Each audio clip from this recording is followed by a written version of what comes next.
झांसी में 3 दिन पूर्व बबीना थाना क्षेत्र में हुए 16 वर्षीय किशोरी के मर्डर की गुत्थी सुलझी।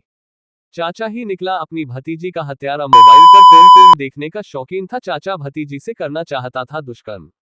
दुष्कर्म में नाकाम होने पर चाचा ने कर दी थी भतीजी की पत्थर से कुचलकर बेरहमी से हत्या। हत्या के बाद पुलिस को करता रहा गुमराह आरोपी, पुलिस पर ही खुलासा का बनाता रहा दबाव। आज पुलिस ने आरोपी चाचा को गिरफ्तार कर संबंधित धाराओं में भेजा जेल। एसपी सिटी ज्ञानेंद्र कुमार सिंह ने पूरे मामले का किया खुलासा। बबीना थाना क्षेत्र में 29/12/2023 की सुबह में एक किशोरी की डेड बॉडी मिलने की सूचना मिली थी।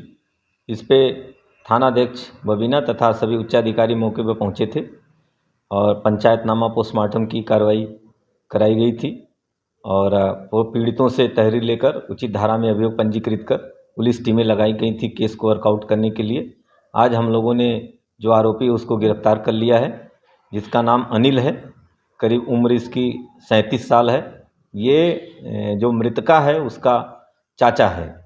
इसने जब किशोरी 28 तारीख की शाम को शौच के लिए निकली थी, उसी दौरान ये भी उसके पीछे गया था और उसको बुरी नीयत से उसको पकड़ा था। जब किशोरी ने विरोध किया तो उसने उसका गला और मुंह दबाया था, जिससे उसकी मृत्यु हो गई।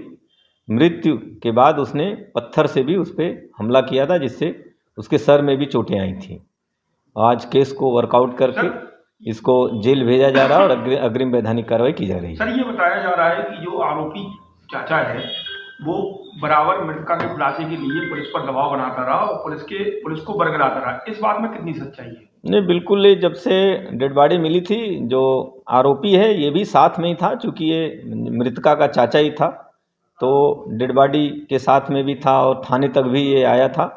जब हम लोग सभी संदिग्धों की लिस्ट बनाए तो उसमें इसका भी नाम हम लोगों ने रखा था, क्योंकि इसकी जो एक्टिविटी थी उसको हम लोग वॉच कर रहे थे तथा इसके जो मोबाइल्स थे, इसके अलावा अन्य जो संदिग्ध थे उनके भी मोबाइलों को हम लोगों ने देखा था। जो आरोपी है इसके मोबाइल को जब हम लोगों ने देखा तो इसमें लगातार इसके द्वारा फ़ोन फिल्में देखी जा रही थी और बबीना थाने को भी सर्च किया जा रहा था। इससे और इस पर संदेह हम लोगों का गहराया।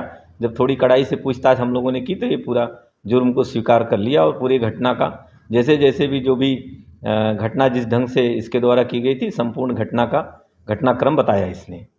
क्या ये अपनी भतीजी के शव के पास बैठा रो भी रहा था, इस जानकारी मिली है?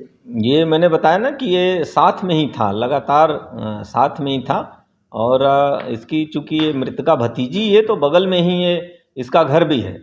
जब ये शौच के लिए निकली तो अपने घर से इसको वॉच करते हुए फिर इसके पीछे लग गया था ये, और मृत्यु के बाद भी ये लगातार थाने भी आया और डेड बॉडी के साथ में भी रहा है।